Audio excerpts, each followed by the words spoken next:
ታቦቱ እንኳን ወርዶ አቡንም ይለውጣሉ። ከድጓ መምህሩ የበለጠ ጉሮሮን ጠንቅቄ ነው በደንብ አድርጌ ነው ከቅዱስ ወንጌል የወጣ ነገር ማስተማር በጣም ጥሩ አይደል። የአንድ ሰው ሀብት አድርገው የሚያውቁ 15ኛውና እንደ 9ኛው ምዕት ዓመት የጥፋት ዘመን መታወጃ ይቀራል። በጣም ከተመስጦ የተነሳ በቃ ቀጥል ኮንቲኒው ትል ነበረ። መጋቢ ሲዘምሩ 60 ሺህ ጋዜጣ ነው በዓለም ላይ የታተመው የተሰራጨ። በአሸናፊነት መንገድ ላይ ነው ያለ ነው ለማለት ነው።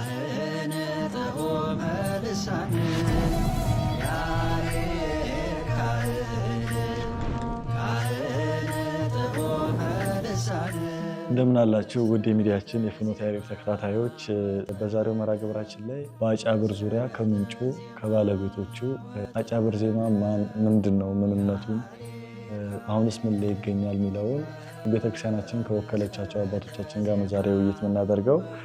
በዛሬው መርሃ ግብራችን ላይ እንግዳ አድርገን የጋበዝናቸው መጋቢ ሃይማኖት ሊበኩል ሀያሰ የአጫብር ዜማ ተጠሪ ናቸው። ሊቀ አእላፍ ስልጣኑ ሙሉና ሊቀ ማእምራን አይመረ መኮንን ጋር ነው ቆይታ የምናደርገው። በዜማው ዙሪያ ሰፋ ያለ ማብራሪያ ከነሱ እየሰማን እንቆያለን። እስከ ፕሮግራማችን ፍጻሜ ድረስ አብራችን ቆዩ። የእንታ መጋቢ ሃይማኖት ከእርስዎ ልጀምርና አንድ ነገር ከዚህ በፊት ሲናገሩ ሰምቼ ነበር። አቡነ ጳውሎስ ነው እርስዎን ወደዚህ ወደ አዲስ አበባ ያመጣውትና ከዛ በፊት ደግሞ አቡነ ቴዎፍሎስም አጫብር ዜማን ከጎፋ ገብርኤል ለኤልያስ ደብር እየወሰዱ ከደብረ ማርቆስ ግንኙነት ነበራቸውና ይህን ዜማ አቡነ ቴዎፍሎስ ነው የጀመሩት ወይስ አቡነ ጳውሎስ ነው? እስቲ ከእርስዎ ሊጀምር። አዎ አዲስ አበባ በይፋ የገባው በአቡነ ጳውሎስ ነው። እርግጥ በአቡነ ቴዎፍሎስ ጊዜ የጎፋ መምህራን ወደ ደብረ ኤልያስ እየሄዱ ያገለግላሉ። ያንን ዜማቸውን ያሳያሉ። ያው ዜማው ይታይ ነበር። ይሄን ያህል የጎላ አይደለም። በአመት አንድ ጊዜ ማለት ነው። በአመት አንድ ጊዜ ይደረሳል እና ይሄን ያህል ጎልቶ የታየ አጫብር የሚባለው ራሱ ስሙ የታወቀበት ጊዜ የለም። በዚያ ሰዓት አጫብር ቆሜ የሚለውን ዜማ ያሳወቁት በረከታቸው ይድረሰንና ብፁዕ ቅዱስ አቡነ ጳውሎስ ናቸው። ያ ማለት ወደ ጎጃም ሀገረ ስብከት ክፍለ ሀገር ሲመጡ ደብረ ማርቆስ ገቡ። ተደብረ ማርቆስ አብማ ቤተክርስቲያን ጽርሐ ጽዮን ምረቃ ነበረ። ያን ሲመረቁ ያው አገልግሎት አቅራቢዎች ሊቃውንት ስለነበሩ ከሊቃውንት መካከል አንዱ እኔ ስለነበርኩ ቃለ እግዚአብሔርን ይዤ የቀረብኩ እኔ ስለነበርኩ በዚያ ምክንያት ተመሰጡና ይሄ ቃለ እግዚአብሔር የት ነው ያለ? እስካሁን አላየሁትም። ይህን ያህል ክብር ያለው ዜማ እስካሁን ሳታሳየኝ እርጉም፣ ይህን እኔ ይዤ መሄድ ነው ያለብኝ። ወደፊት ዘመን የሚቀበለው ዜማ ነው። በጣም ተወዳጅ ዜማ፣ እስካሁን ሳናየው ቆይተናል። አሁን ግን ይዤ መሄድ አለብኝ አሉ። ከዚያ መካከል ጠሩኝ። እኔን እዚህ ተደብቃችሁ ለምን አዲስ አበባ አትመጡም አሉኝ። የሚጠራን ታገኘን እንመጣለን አባታችን። አሁን ይዤ ልሄድ እኮ ነው አሉ። በደስታ ነው እንሄዳለን። በቃ ብፁዕ አቡነ ቶማስ ነበሩ። በቃ አቡነ ቶማስ አዎ ይዤ ነው የምሄድ፣ ይህን ሰው ይዤ ነው የምሄድ አሉኝ። ከዛሬ ጀምሮ ለዚህ ምስክር ዋናው አሁን በአሁኑ ዘመን ያሉት አቡነ አባ ኪሮስ አብረው ቪዲዮ ማን ስለነበሩ አባ ኪሮስ አብረው ዜናቦ ሚዲያ የሚሰሩት አዎ ዜናውን የሚሰሩት እሳቸው ይህን ታሪክ በደንብ ያውቃሉ። እንዴትም እንደጠሩኝ ያውቃሉ። ይችን ንግግሯን ሁሉ በደንብ የሚያውቁ ዋና ምስክር ከእግዚአብሔር ጋር እሳቸው ናቸው ማለት ነው። እና በዚህ ምክንያት ጎልቶ የታየ አጫብር ጎልቶ የታየ በአቡነ ጳውሎስ ነው እንጂ ያን ያህል በጎጃም ከሚነገር በስተቀር አዲስ አበባ ገብቶ አጫብር የሚለው ተነስሙም አይታወቅ ነበር። እርስዎ ብቻዎትን ያመጡት? አቡነ ጳውሎስ ብቻዬን ያመጡት። እና እርስዎ እንዴት ሊያስፋፉ ቻሉ? ከዛ ሊቃውንት ጠርተው? በጣም ጥሩ ጥያቄ ነው። እንዲያው ፈቃድ እግዚአብሔር ነው። ይገርምሃል፣ እንዲያው እግዚአብሔር ያውቀው እንደዚህ አሰቡ አይመስለኝም። ግን እኔን ዝም ብለው ያንን ዜማዊ አድርገው ዝም ብዬ የምኖር ይሄንን አጫብር እየጮርኩ የምኖር አድርገው ያመጡ ነው የሚመስለኝ ሳስበው። ከዚያ በኋላ እኔ እንደ መንፈስ ቅዱስ እንዴት እንደመጣ ሊቃውንትን መሰብሰብ አለብኝ የሚል አባ ገብረ ሥላሴ የሚባሉ በረከታቸው ይድረሰንና አርፈዋል። እሳቸው የካህናት አስተዳዳሪ ነበሩ። እሳቸው የተጻፈው ደብዳቤ ቅዱስ ሲኖዶስ የተወሰነልኝ ሊቃውንቱን አሰልጥን የሚል አይደለም፣ ወጣቱን በዚህ በአዲስ መልክ ይህንን ጥንታዊ ቀለም እንዲያስጠና የሚል ነው ደብዳቤው ላይ የተጻፈው ያን የሚል ነው እንጂ ወደ ሊቃውንቱ ገብቼ እንዳስጠና ምናምን የሚል አይደለም። እና ወጣቱን እንዳሰለጥን ፈቃዳቸው ነው፣ ይህን ሲያስቡ ማለት ነው። እና እኔ እየዘመርኩ እዚያ ያው ዝማሬው እንዳሰማው ህዝቡ እንዲያውቀው ሊቃውንቱም እንዲያውቁት ያደርጋሉ ማለት ነው። ከዚያ በኋላ እኔ ሊቃውንቱን የመሰብሰብ እቅድ ያዝኩና አባ ገብረ ሥላሴ የሚባሉ ካህናት አስተዳደር ምክትል ናቸው። እሳቸውም ተባበሩኝ። በደብዳቤ ይጽፋሉ፣ ባለስልጣን ናቸው፣ ይፈርማሉ። ተተደበቀበት የጎጃሜ ሁሉ ቤተልሔም ነኝ እያለ ተደብቆ ነው ያለ። ከዚያ ውስጥ አወጣሁት እንዳለ እና ይሄ አጫብር ቆሜ ብዬ የጨመርኩት እኔ ነኝ። አጫብር ከዚያ በኋላ ቆሜም ዜማችን ስለሆነ አጫብርና ቆሜ አንድ አባት ልጆች ስለሆኑ ታሪኩን በመያዝ አንድ ዜማ መሆኑን በማስረዳት ይህንን ቆሜና አጫብር የሚል መሰረት ከዚያ በኋላ የሐምሌ 5 በዓለ ሲመታቸው ይከበራል። የአቡነ ጳውሎስ ሐምሌ 4 ዝክረ ቴዎድሮስ ይከበራል። በሐምሌ 5 ግን የእሳቸው በዓለ ሲመት ይከበራል። በበዓለ ሲመታቸው ላይ ለማቅረብ ዝግጁ ነኝ አልኩኝ እኔ። ከዚያ በኋላ የአስተዳደር ጉባኤ የሚባል አለ። በዚያ ሰዓት እነ ሊቅ የሚባሉ ነበሩ። አስተዳደር ጉባኤ ቀረበ። ሀሳቡ ሲቀርብ አንድ መዝሙር ብቻ ያሰማ በበዓሉ ላይ እንጂ ይህ አጫብር መዝሙር ይቅረብ ተተባለ እኮ ብፁዕ ቅዱስ አባታችን 3 ሰዓትም አይጨርሱ ረጅም ነው ተባለ። መንፈስ ቅዱስ እንግዲህ መርቶ የለም የእሱ ፈቃድ ከሆነ ማንም የሚያግደው ነገር የለም። ስለዚህ ኋላ እሳቸው ምን ያህል ሰዓት እንደሚፈጅ ይጠየቀው እነሱ እንዲያቀርብ። እኔ አንድ ብቻ እንዴት አቀርባለሁ? ሊቃውንቱን አሰልጠኛለሁ። በሊቃውንቱ ነው የሚቀርብ ነው። እነሱ ደግሞ አንድ ራሱ ብቻ ይጩህና ያቅርብ ነው። አሁን በዚህ ላይ ክርክር ቀረበ። እሳቸው ደግሞ ህሊናቸው ወደ እኔ አይደለም። ጉባኤ ላይ ሲኖዶስ በተሰበሰበበት ተጠራሁኝ። ምን ያህል ይፈጃል የእናንተ መዝሙር የምታቀርበው ይሄ አጫብር አለኝ። በሰጣችሁ ጊዜ 5 ደቂቃ ብንሰጥ በ5 ደቂቃ ጨርሳለሁ። እግዚአብሔር እኮ ነው እንደው ስራ የሚሰራው። ይልሃላ አሉት እንዲዘወራሉ ዘራሉ እና የሚቃወሙት ሰዎች ይልሃላ እንደዚህ ያሉ ያንን አንድ ሰው ያቅርብ የተባለው ሊቃውንቱ ያቅርቡ ተብሎ ተወሰነ። ተያሉበት ያው መቼም የመጀመሪያ ሰው እሱ ነው። አልተለየኝም። እንደው ለምልክት ማለት አብሮኝ ያልተለየም ሌሎችም ነበሩ። ጠራቸው። በጣም እግዚአብሔር የፈቀደው ጉባኤ ሆነ። ከዚያ በኋላ ሲቀርብ ተነስተው እንዲያው መቀበል ነው ያቃታቸው በጣም ተደስታ ብዛት። ከዚያ በኋላ ሙታን መጥተው ተነስተው ያዩት መሰለኝ እንኳን ሕያዋን ይደጹት። ከዚያ በኋላ እንግዲህ በዚህ ምክንያት በየዓመቱ በዓላቸው ሲከበር በሌላም በዓል አጫብር ይምጣ ይባላል። እኔ ላቅርብ እላለሁ። ማን ከልክሎ ደግሞ ግባ ይላሉ እሳቸው። እነሱን እጠራለሁ፣ ይመጣል። ይሄ እንዲህ እያለ እየተስፋፋ እየጣፈጠ እየመጣ ምቀኛም የዚህ ያለ ያን ያህል አለው፣ አስቸጋሪ አለው። እነሱንም ያው እሳቸው ስላሉ ከንጉሱ ጋር ማን ይታገላል? እንደዚህ ሆኖ ነው እንግዲህ መስፋፋት የቻለው ማለት ነው። ይቅርታ ያው አሁን እኔ እንደማየው ሊሆን ይችላል ለጥምቀት ለተቀጸል ጽጌ እና በየአድባራቱ ደግሞ ብዙ ጊዜ ሰንበት ተማሪዎቹ እና ወይ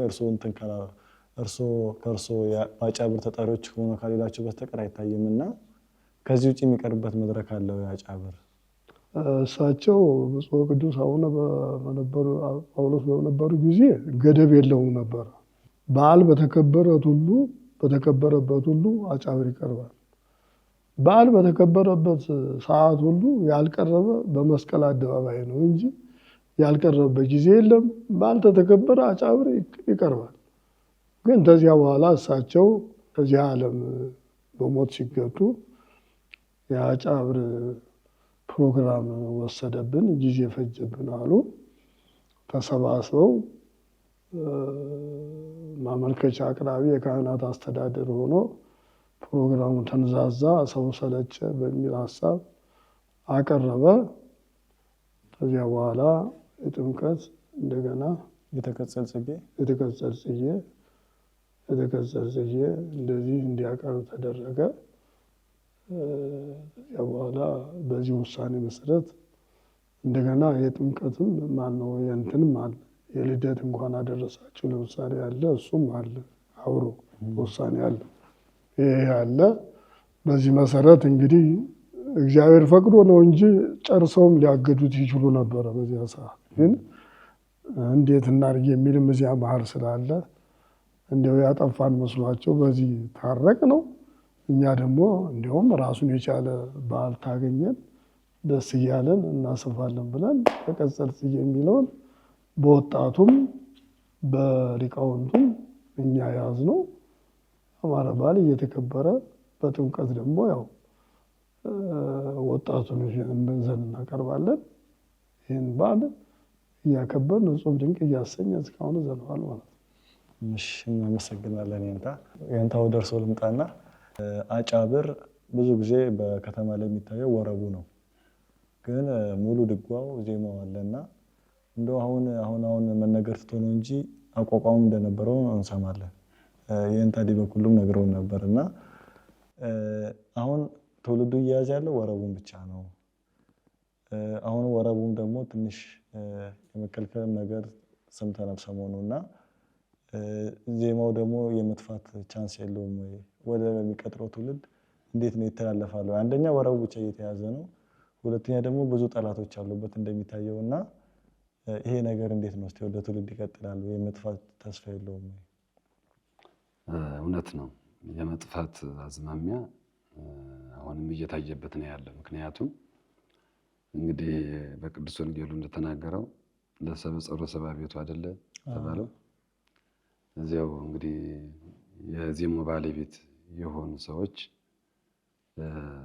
ዜማውን ይህን ዜማ እንደ ባዕድ ነገር ያዩታል። ምክንያቱም ባለማወቃቸው ነው። ዜማውን ቢያውቁት ኖሮ እንደዚህ አያደርጉም ነበር እና አሁን ልክ እንደ ፋሽን እየመሰለ እንኳን እዚህ በአዲስ አበባ አይደለም ባለበት ተወልዶ ባደገበት ደብር ላይ እንኳን ሀገር ማለት በጎጃም ክፍለ ሀገር አካባቢ እንኳን ራሱ አሁን ብዙውን የቤተልሔሙ በጣም እንትን እያለበት ነው ያለው። አዝማሚው በጣም ወደ አጫብሩ በጣም አስቸጋሪ እየሆነ ነው ያለው።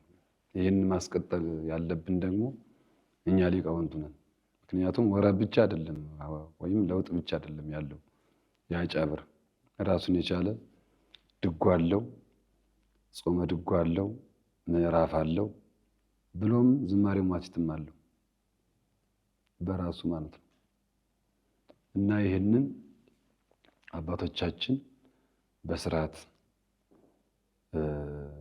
በስርዓት ቀምረው በስርዓት በብራና መጻሕፍት ነው ያስቀመጡት።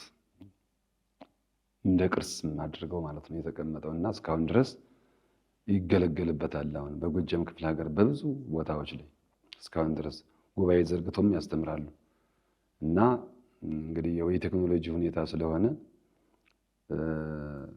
አልተጻፈለትም ድጓ ምናምን ለሚሉ ሰዎች የቤተልሔም ድጓ አሁን ቅርብ ጊዜ ነው ህትመት ራሱ የመጣ አሁን ቅርብ ጊዜ ነው።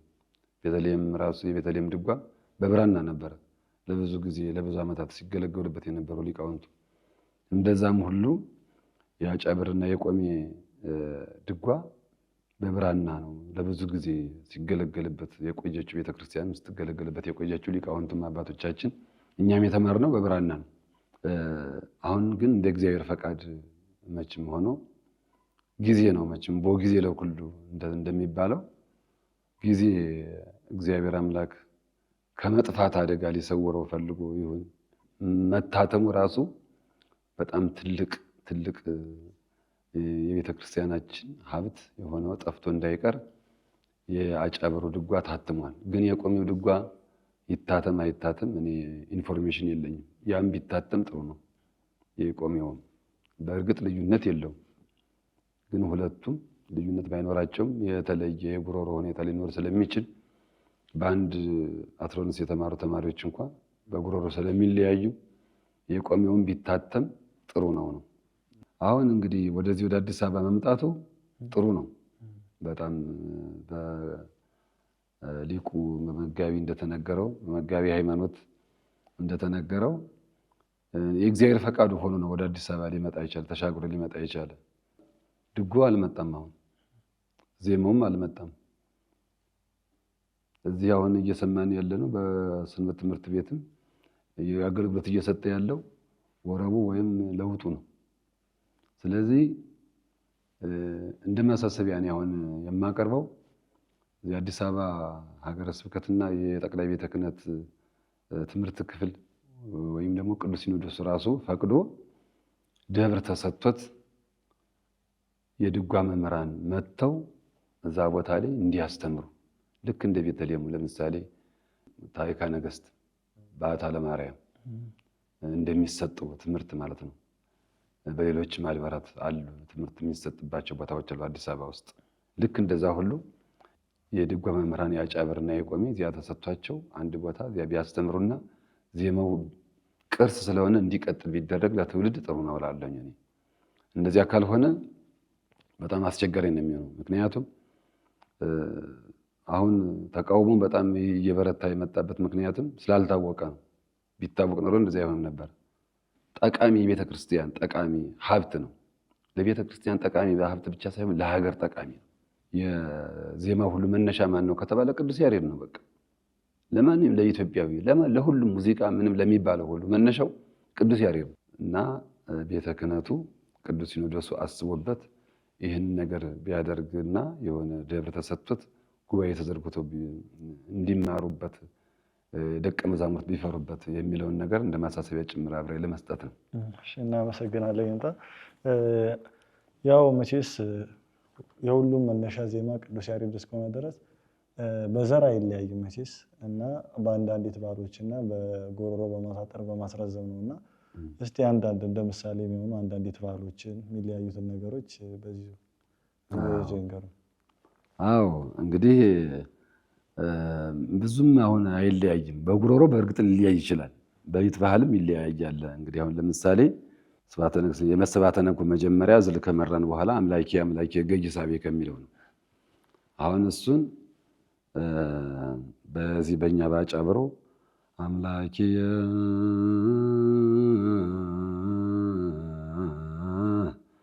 አምላኬ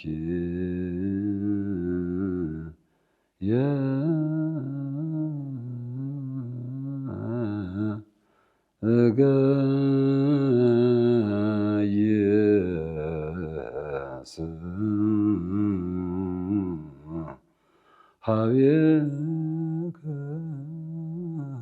ጸማት ነፍሴ ለከ ወእስፋለከ ሥጋዬ ነው የምንለው የአጫብሩ ማለት ነው። የቤተልሔሙ ደግሞ አምላኬ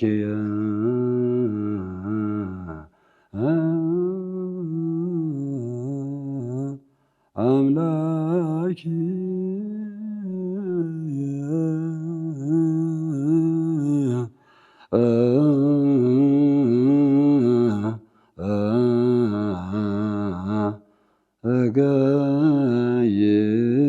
እገይስ ሀቤከ ጸማት ነፍስየ ለከ ይላል በዜማ ማለት ነው። ከዛ ፎስ ፈለገ ሥጋዬ አንድ ነው በንባብ ይሉታል እነሱ እና ይህንን ጠይቄያቸው ነበረ እኔ ለምንድን ነው እንደዚህ ምናምን ብዬ ድጓ መምህራኖችን የቤተልሔም ውስጥ ጠይቃቸው እሱ እናንተ ያላችሁት እኛ በድርብ የምንለው ነው፣ በንባብ የምንለው ድርቡ ነው ብለውኛል። እና ዞሮ ዞሮ ያው በድርብ አድርገው የአጫብሩን ዜማ አምጥተውታል እነሱ ማለት ነው። ልዩነቱ እንደዚህ ነው። እና ይባረክቦ ላይም እንደዚህ አይነት ልዩነት አለ። አራቱን ንባብ ይባረክቦ አራቱን ንባቦች እና የሚያነቡ ቤተልሔሙ ማለት ነው። አራቱን ንባብ በተከታታይ ነው የሚያነቡ። ለምሳሌ ይባርክዎ ኩሉ የቤተልሔሙ ግብረ እግዚእ ለእግዚአብሔር ስቡኒ ወተወልኒ ለዓለም እያለ ተቀባዩ ይባርክዎ ሰማያት ለእግዚአብሔር ይባርክዎ መላእክተ እግዚእ ለእግዚአብሔር ይባርክዎ ኩሉ መያዘ መልዕልተ ሰማያት ለእግዚአብሔር ይባርክዎ ኩሉ ኃይለ እግዚእ ለእግዚአብሔር ነው የሚለው። አራቱን የሚያነቡት ቤተልሔም። የእኛ ግን እንደዚህ አይደለም። ይባርክዎ ኩሉ ግብረ እግዚእ ለእግዚአብሔር ስቡኒ ንባቡ አንድ ነው። ይባርክዎ ሰማያት ለእግዚአብሔር ይባርክዎ መላእክተ እግዚእ ለእግዚአብሔር ይባርክዎ ኩሉ ኃይለ እግዚእ ለእግዚአብሔር ሲል ተቀባዩ ስብሖኔ ወቱ ዋለወልኔ ወቱ ለዓለም ይላል በዜማ። ይባርክዎ ኩሉ ኃይለ እግዚእ ለእግዚአብሔር ስብሖኔ ወቱ ብሎ ያንን ቀይሮ ይለዋል ማለት ነው ያጫብሩ። እንደዚህ አይነት ብዙ ልዩነቶች አሉ። ለምሳሌ ነቢያት ሚዛን ላይ ሁሉ አለ። ባለፈው ሊቀ ስልጣናት ሊቀ አእላፍ ስልጣኑ ሊቁ እሳቸው ገልጸውታል። በሆነ ሚዲያ በኦርቶዶክስ ቻናል ላይ አይቼዋለሁ። ያንን እሳቸው እንደገለጹት ማለት ነው። እዚያ ላይ ሁሉ የሚለያለ ብዙ ነገሮች የሚለያዩ ሊኖሩ ይችላሉ። ግን ዘሩ አንድ ነው፣ ምንም አይለይም ዘሩ። አልፎ አልፎ ካልሆነ በስተቀር አሁን ዘሩ ማዘዋወር ሊኖር ይችላል። ለምሳሌ አሁን ውዳሴ ማርያም ንጽሕት ወላዲተ አምላክ ድንግል ማይምንት ነው የምንለው በእኛ በአጫብሩ። እነሱ ደግሞ ማርያም ንጽሕት ድንግል ወላዲተ አምላክ ማይምንት ነው ዜማውንም የሚሉት በዚያ ነው። የእኛ ዜማው ማርያም ንጽሕት ወላዲተ አምላክ ድንግል ማይምንት ነው ያጫብሩ ማለት ነው። እንደዚህ አይነት ነገሮች የሚለያዩ ሊኖሩ ይችላሉ እንጂ ከዛ ውጭ ዘር ምንም ነገር አይቀየርም። ሁሉም ምልክቱ ምንም 8ቱ ምልክቶች ራሱ አንድ ናቸው። የቅዱስ ያሬድ ምልክት እዚህ ላይ የሚጨምሩልኝ በቤተልሔም ድጓ ላይ የሌለ በአጫብር ድጓ ላይ ደግሞ በቤተልሔም አዋልድ እየተባሉ የሚጠሩ በአጫብር ግን አዋልድ ሳይባሉ የሚጠሩ አሉ። ለምሳሌ የእነ ፋሲለደስ የድጓ ዘአበው የወለተ ጴጥሮስ የሚባሉ አሉ። እና ይሄ አዋልድ እንዴት ላይባል ቻለ? የቅዱስ ያሬድ የነበረው በ5ኛው ወለተ ጴጥሮስ ደግሞ የነበረችው በ16 ከሆነ ይሄ ቅዱስ ያሬድ እሷ ላይ ሳይደርስ እንዴት አዋልድ ሊባል አይችልም? ለሆነስቲ ይመልስልኝ። አዎ እንግዲህ እኛ የተማርነው የእኛ ድጓ ምሉ ነው። በቃ አጠቃላይ ምሉ ነው። አሁን እኮ አዋልድ ነው ይሉና እነሱ ራሳቸው ደግሞ ይመሩታል እኮ በአቡን ደረጃ በተለያየ በአስተዋጽኦ በዚቅ በምናምን አስገብተው በምልባጥ ደረጃ እኮ ያቀርቡታል። ይሄንን አዋልድ የሚሉትን እነሱ ዞሮ ዞሮ እኮ የመንፈስ ቅዱስ ነው። በመንፈስ ቅዱስ የተደረሰ ድርሰት ነው። አሁን ለምሳሌ አሁን ቅዱስ ያሬድ ብቻ የተናገረውን ከተባለ እኮ ቅዱስ ያሬድ ብቻ የተናገረው እንትን ማለት የለበትም። ከእምድረ ይመጽኡ ይበይኑ ይላሉ ሰለስቱ ምዕት። ከዛ በኋላ የተነሱ ሊቃውንትም ሊጨምሩ ይችላሉ። ጨምረም ሊሆን ይችላል ደግሞም ነው። ምክንያቱም አሁን የነቢዩ ኤልያስን በረከት ማን ነው የወሰደው? ኤልሳ አይደል? አዎ። የቅዱስ ያሬድ በረከት ደግሞ ለደቀ መዛሙርቱ ይተርፋል እኮ በረከታቸው እኮ አለ። የቅኔ ደራሲም ቅዱስ ያሬድ ነው የምንለው አይደል? ምክንያቱም ቅኔን እሱ አስተካክሎ እንትን ባይለውም ቅዱስ ያሬድ ግን የቅኔው ደራሲ ቅዱስ ያሬድ ነው። ዘአምላኪ የሚበዝጉ ዋዜማ የሚሉ በድጓ በምዕራፍ ላይ ስለሚገኙ ማለት ነው። እና እሱ ቅኔውን በትክክል አላስቀመጠውም። የቅዱስ ያሬድ ቅኔ ደራሲ ነው የሚባል ግን በቃ ከቅዱስ ያሬድ የወጣ ነገር የለም ነው የሚባል። እና ከዛ በኋላ የተነሱ ሊቃውንት ናቸው ያስተካክሉት ቅኔውን። መነሻው ግን ማን ነው? ቅዱስ ያሬድ ነው። እንደዚያ ሁሉ ቅዱስ ያሬድ የደረሰው ድርሰት አለ። ከዛ በኋላም ደግሞ የተነሱ ሊቃውንት በመንፈስ ቅዱስ የተቃኙት ድርሰት አለ። ያ ነው ግን ያ ተሰንዶ የተቀመጠ ነው በእኛ ድጓ ላይ ማለት ነው። እንግዲህ በእነሱ ለምን እንዳስቀመጡት በዚያ ለምን ለይተው እንዳስቀመጡት ደግሞ እንግዲህ ባለሙያዎች እነሱ ናቸው የሚመልሱት ማለት ነው። እና ስለዚህ ይሄ የመንፈስ ቅዱስ በቃለ እግዚአብሔር የመንፈስ ቅዱስ ቃለ እግዚአብሔር ስለሆነ አዋልድ ልንለው አይገባም። ራሱ በመንፈስ ቅዱስ የተገኘ ድርሰት ነው። እሺ እንታ እንደሚታወቀው በአጫብር ለውጥ ነው የሚባለው ወረብ አሁን ነው እየተሰማ የመጣውና ለውጥ ደግሞ እንደ ታሽ ቤት አቋቋም የራሱ መጽሐፍ የተዘጋጀለት አይደለም በአጫብር ዜማ ላይ እና ይህ ነገር እንዴት ነው ልዩነት አይፈጥርም ወይ ከቦታ ቦታ? እንደዛስ ለማስፋፋትም ለምንም እንደነዛው በመጽሐፍ የተሰነደ ነገር ቢሆን ጥሩ አይሆንም ወይ? አሁን የሚገርም ነገር ማለት ነው። አሁን ይሄ ለውጥ ወይም ወረብ የምትለው አባቶቻችን እንደውም የኛ መምህራን ዋናው በመጀመሪያ ደረጃ መያዝ ያለበት ቁም ዜማው ነው፣ ድጎው ነው፣ ምዕራፉ ነው፣ ጾመ ድጎው ነው። ያን ነው መያዝ ያለበት ነው። ዋናው ትልቁ ነገር ቁም ነገሩ እሱ ላይ ነው ያለ እና ወረቡ ቀደምት የነበሩ አቋቋም ሁሉ እንደነበረው ዝማሜ ሁሉ ጸናጽል ሁሉ እንደነበረው ራሱ እናውቃለን። እኔ ራሴ የደረስኩባቸው አሉ።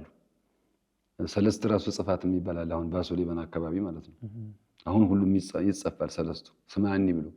ለምሳሌ አሁን አደራረስ የሚባል አርያም አደራረስ በምናደርስበት ሰዓት ናሁ ይባርከው ለእግዚአብሔር የሚል ሰለስት አለ።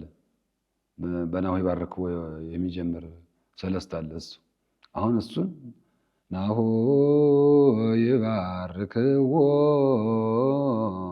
ለእግዚአብሔር ብሎ ከመራው በኋላ ናሁ ይባርክዎ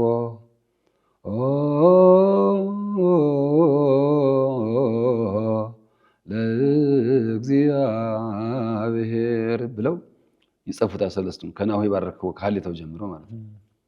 ይሄ አሁን እንግዲህ ይሄ በመንፈስ ያውር ቤት ነው ይሄ ማለት ነው። ሰለስቱ እና እንትን ነበራቸው፣ አቋቋም ነበራቸው፣ ዝማሜ ነበራቸው፣ ጸናጽል ሁሉ ጽፋት ሁሉ ነበራቸው። ግን አሁን ልክ እየጠፋ ሲሄድ እኛ ደግሞ ተተኪዎች ደግሞ ዜማውን ብቻ ነው የተማርነው። ሌላውን ከተክሌ አቋቋምና ከጎንደር አቋቋም ነው የተማርነው። ሌላውን ጸናጽሉንና ዝማሜውን ማለት ነው። ስለዚህ ወረቡ ደግሞ ራሱን የቻለ የአጫብር ወረብ የሚባል በራሱ በዚህ በአካባቢ በጎጃም ምድር በአጠቃላይ ማለት ነው። ይሄ ቦታ አይወሰንለትም። በሁሉም ቦታ ነው በቃ ያለ ወረቡ እና ወረቡ የሚወረበው ልክ እንደ ቅኔ ማለት ነው። ቅኔ አሁን ታስቦ ነው እዚሁ ላይ ዘርፎ ራሱ የሚቀኝም አለ፣ አስቦበት ደግሞ መጥቶ የሚቀኝም ከቤቱ ቆጥሮ የሚቀኝ አለ። እንደ ሁኔታው ነው። ችሎታ ያለው እዚሁ ዘርፎ የሚቀኝ አለ እና ጥሩ እንዲሆን ታስቦ ወረቡ እስመላለም አንድ መምህር አንድ አዲስ ቤተክርስቲያን ሲቀጠር ወይም አዲስ መምህር ተብሎ ሲሄድ እስመላለም ቃኝቶ አዲስ እስመላለም ዝም ብሎ አሁን ለምሳሌ ዛሬ የመድኃኔዓለም የጥቅምት መድኃኔዓለም በሙሴኒ ነው በጎንደሩ አይደለም። ዝም ብሎ ሁልጊዜ ሙሴኒ አይባልም። ዘመኑ ምን አይነት ዘመን ነው? ረሃብ ዘመን ከሆነ፣ ቸነፈር ዘመን ከሆነ፣ የበሽታ ዘመን ከሆነ፣ የጦርነት ዘመን ከሆነ ያንን ምልክት ያደረገ ያንን ምሳሌ ያደረገ ይደርሳል። ከድጎው ፈልፍሎ አውጥቶ መምህሩ ማለት ነው። ከዛ በኋላ ወረቡን ያሰማል። በዛ መልኩ ነው ያ ወረብ ይጠናል። ከዛ ያ ይቀርባል። ወዲያውኑ ሁሌ አዲስ ነው ማለት ነው። ሁሌ አዲስ ነው የሚሆነው። የተለመደ ከሆነ ደግሞ በቦታው ላይ ታላቅ ደብር እንደ ደብረ ኤልያስ አይነቱ አሁን ለምሳሌ እንደነ ደብረ ድማህ እንደነ ደብረ ማርቆስ ሌሎችም እንደነ መርጦ ለማርያም ያሉት ታላላቅ አድባራቶች የተለመደ ደግሞ የቤት የሚባል ቀለም አለ። የቤት ወረብ የቤት ለውጥ አለ። እሱ ይባላል ማለት ነው። አሁን ለምሳሌ አደራርስ ሲሆን እነ በአምሳለ ኦፍ እነ ስመኪያከ እነ ይረዳእነ እነ ሐመልማለ ወርቅ እነ በማይጸንክ ተጸወረ የሚባሉ እነዚህ አሁን አይቀየሩም። እንደ ወንበር ቀለም ናቸው እነሱ የሚባሉት። ሌላው ከሆነ ግን እንደየመምሩ ሌላው ከሆነ ግን እስመ ለዓለም ላይ ግን ልክ በቃ ምንም እንደማያውቅ ነው። በጣም ያስተቸዋል ራሱ እስመ ለዓለም ቀይሮ በትክክለኛ እስመ ለዓለም ለውጥ ካላቀረበ እዚያ ላይ አይ ይሄ መምህር አይደለም ምንድነው ነገሩ ምናምን ይባላል። እና ከዛ አንፃር ነው የችሎታ መመዘኛ ነው ይሄ እንጂ ያን ሰንዶ አስቀምጦ እኮ ወረቡ እንደዚህ ነው ብሎ ማድረግ እኮ በጣም ቀላል ነገር እኮ ነው። ግን ችሎታቸውን እነሱን ለመመዘን የተዘጋጀ ነው ይሄ። እሺ እንታ ከልብ እናመሰግናለን። አሁን ደግሞ ወደ እርስዎ ልሂድና በአጫብር ዜማ ላይ ከጎንደር አቋቋሙ ከታች ቤት አቋቋሙ ለየት የሚልበት ብዙ ነገር አለው። ከዛ ውስጥ ደግሞ በዋናኝነት የሚጠቀሰው ወረቡ ነውና ወረቡ ከቅኝቱ ጀምሮ 5 ጊዜ ነው የሚቃኘው። ጎንደሩ ለየት ባለ ሁኔታ የመቋሚያ አያያዝ፣ የግራ አነሳሱ፣ ከበሮ አመታቱ ሁሉ አብዛኛው ነገር ልዩ ነውና እያንዳንዱ ነገር ደግሞ ምሳሌ ያለውና እስቲ ትውልዱን እንዲረዳው ሰው የሚተቸውን ባለማወቅ ስለሆነ እንዲያውቀው እስቲ ትርጓሜያቸው ሚስጥራቸው ምን እንደሚመስል እርስዎ ይንገሩ።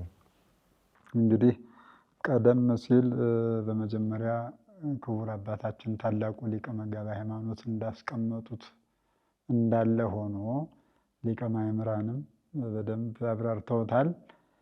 እንግዲህ እኔ እንደው ወደዚያ ከመግባቴ በፊት በመጀመሪያ በሊቀ ማእምራን ያሉትን ነገር አጽንኦት ለመስጠት ነው። እንደው ምናልባት እድሉን ካላገኘው ብዬ ነው። እና ምንድነው አሁን ስለ ለውጡ ስናወራ አባቶች ጥንታውያን አባቶች የለወጡት ለውጥ እንዳለ ሆኖ ያም ሆኖ ለምሳሌ ቅድም ሊቀ ማእምራን በጣም ጥሩ መነሻ ሰጥተውናል። ምንድን ያሉት እሳቸው አሁን ያሉበት የተወለዱበት ገብርኤል ቦታ ነው። የገብርኤል ቦታ በተለያየ ቤተክርስቲያን አለ። የታኅሳስ ገብርኤል አንድ ቦታ ላይ ቢውል አንድ ቦታ ላይ የተለወጠው ለውጥ ለአራቱም ቤተክርስቲያን ያገለግላል ማለት አይደለም። ይሄ በአጽንኦት አዲስ ነው የምንለው ለዚህ ነው። ለምሳሌ የኔና የሊቀ ማእምራን ደብር የኔና የእንታ መጋቤ ሃይማኖት ደብር የሶስታችንም ገብርኤል ነው እንበል እንደ ምሳሌ። የእንታ መጋቤ ሃይማኖት ገብርኤል ቦታም አባቶች የለወጡት ቢሆንም ከሊቀ ማእምራን አባቶች ከለወጡት ጋራ ለውጡ አንድ አይደለም፣ የተለያየ ነው። ጥንታዊ ቢሆንም ይሄ ይሰመርበት በዋናነት። በሁለተኛ ደረጃ ደግሞ በአጽንኦት አሁንም ሊቀ ማእምራን መምህር ተብለው ተመርቀው ሲሄዱ እስመ ለዓለሙን ብቻ አይደለም እሳቸው ከሰዓቱ አኳያ ብለው ነው እንጂ ከመልክ ከዚቅ ታቦቱ እንኳን ወርዶ አቡንም ይለውጣሉ። መምህር ተብለው ሲሄዱ አዲስ ቤተክርስቲያን ታቦት ይወርዳል፣ እዝል ይቃኛል፣ አቡን ይዘመማል፣ ይጸፋል፣ አቡኑን ለውጥ ይለውጣሉ። እስመ ለዓለም የሚለውጡት ቅኔ ማኅሌት ላይ ብቻ ነው። ዚቅ የሚለውጡት ቅኔ ማኅሌት ላይ ብቻ ነው። ታቦተ ሕጉ ከወረደ በኋላ እዚያ ላይም ደግሞ ለውጥ ይለውጣሉ። ማን? ባለቤቱ መሪጌታው ናቸው የሚለውጡት። አዲስ መሪጌታ ናቸው። ያን ቤተክርስቲያን እንደ አዲስ ነው የሚፈጥሩት ማለት ነው። ያን ስል ቀለሙን ማለት ነው። ቤተክርስቲያኑማ እንዲህ የተፈጠረ ነው የተሰራ ነው። እና እንዲህ አይነት ሁሉ አለ። ይሄ ሰብሕዎ ለእግዚአብሔር ስብሐት አዲስ የሚያሰኘውም ለዚህ ነው። ቅኔ ነው የምንለው ለዚህ ነው። ይህንን ነው ሰው መረዳት ያቃተው። ከዚያ በተጨማሪ የጎንደሩ በሰማንያዎቹ ቤት የተሰነደ ነው። ጽሑፉም ቢኖርም እንኳን እንደው ደቀ መዛሙርቱ ጎንደር የተማሩት አባቶች ወይም ደግሞ ሊቃውንቱ ለማመልከቻ ያክል እኛ ለውጥ ሲባል ቅድም ሊቀ ማእምራን እንዳሉት ዋናው ትልቁ ነገር የአጫብር መምህራን ትኩረታቸው ድጓና ድጓ ላይ ነው። ድጓ ላይ ነው። ምዕራፍ ጾመ ድጓ አምስቱ ጸዋትወ ዜማ ሲባል መቼም አምስቱ ጸዋትወ ዜማን ያልተማረ ሰው መርጌታ አይባልም። በደንብ አድርጎ አርቆ ተምሮ ነው። እንደ ዛሬው ወረቀት ሰርተፍኬት ማሮጥ አይደለም። ዛሬ ብዙ ወረቀት መርካቶም ታትሞ የድጓ መምህር ይባላል። እንደሱ አይደለም። የኛ አባቶች በደንብ በቃል ተፈትነው ልክ ግብር ስንዴ ተፈትጎ ለመስዋዕት እንደሚቀርብ የኛ አባቶች ተፈትገው በደንብ ተሞርደው በደንብ አድርገው አስተካክለው ድጓውን ሀለ መሰረ ብለው አድለው ነው መርጌታ የሚባሉት። ለዚያም ነው እንዲያም ሲሆን ደግሞ በአንድምታ ከየት መጣውን የድጓውን የዜማውን ከየት መጣ፣ ለምሳሌ ዘወረደ ማለቱ ለምንድን ነው፣ ከዚያ ዘወረደ ብሎ ዘወረደ የሚለው በመስቀል ለምን ጀመረ የሚለውን ለምን ኩኑን ከከመ ቢሲጠቢ ብሎ አልጀመረም? ለምን በመስቀል ዘወረደም ላይ ብሎ አይሁድ ሰቀሉ ወሚመያይምሩ ብሎ ለምን ጀመረ የሚለውን ሁሉ በደንብ ተምረውት እንደ አንድምታ ትርጓሜ ተምረውት። እንደውም በነገራችን ላይ ማጋነን አይሆን እንጂ አንድምታ ትርጓሜ ያለው ማለት እችላለሁ፣ በእርግጠኛ ሆኜ የምናገረው ማለት ነው። እስከዚህ ድረስ ነው ማብራሪያውን የሚይዙት። ከዚያ ባሻገር መጨረሻ ላይ ደግሞ የሚጨርሰው በመስቀል ነው። ወሰርከሰ አመሬቱ ይሰቀል። ለምን በመስቀል ጨረሰ? በመስቀል ጀምሮ ይሄ ትርጉም አለው። መከራ መስቀል ነው። መከራውን መስቀል ቀራንዮን እያሰቡ የድጓመም ቅዱስ ያሬድ ይሄንን ሁሉ ታሳቢ። በነገራችን ላይ የብሉይና የሐዲስ መምህርነቱም የጠቀመው እዚህ ላይ ይመስለኛል የቅዱስ ያሬድ እና እንዲህ አይነት ነው። የዚህ ሁሉ ምሉ ነበሩ አባቶቻችን ለማለት ነው። ወደ ቀደመው ጥያቄ ስገባ እንግዲህ ለውጥ ለምን 5 ጊዜ ይቃኛል ለሚለው በአጭሩ ለማስቀመጥ አጭር ምሳሌ ማስቀመጥ ይቻላል። ከነገረ መለኮት ጋር ነው የማያይዘው። 5ቱ አዕማደ ምስጢር አሉ። እንደገና ደግሞ 5ቱ ቅንዋተ ዕፀ መስቀል አሉ። እሱን በአጭር መልኩ እንደው በደንብ መልስ ይሆናል ብዬ አስባለሁ።